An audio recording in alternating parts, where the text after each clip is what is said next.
Hello everyone, welcome back to tenorshare channel. Do you still tell your friends how long it will take to get there while chatting? In fact, you can simplify this process by easily sending your current location to contacts and setting the sending time. Method 1. Send location via WhatsApp. First, open WhatsApp. Then find the conversation where you want to send your location. At the bottom left of the screen, you will see a plus button. Click it.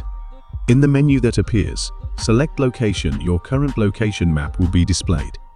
Press the share button and you can choose to share your location for 1 hour, until the end of the day, or indefinitely. Choose according to the actual distance.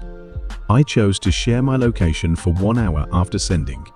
A live map will be included in the message thread, allowing you and your friends to see your current location and movement route.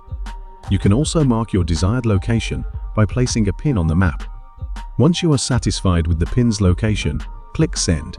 So what if I want to stop sharing my location? Just click Stop Sharing below the shared map. In addition, this feature also facilitates group chats. When you share your location, everyone in the group can track your real-time movement while you're on the go.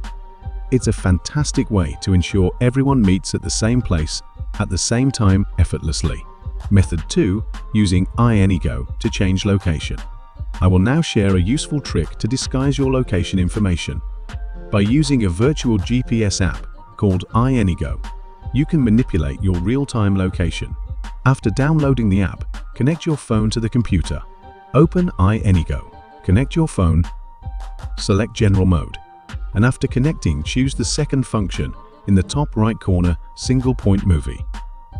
Set the appropriate speed and destination. Click Start Move, and your simulated location will begin to move, making others believe you are at the chosen location. You can now use this trick to entertain your friends. If you found this video helpful, please give it a like, and I'll bring you more useful iOS tips and tricks.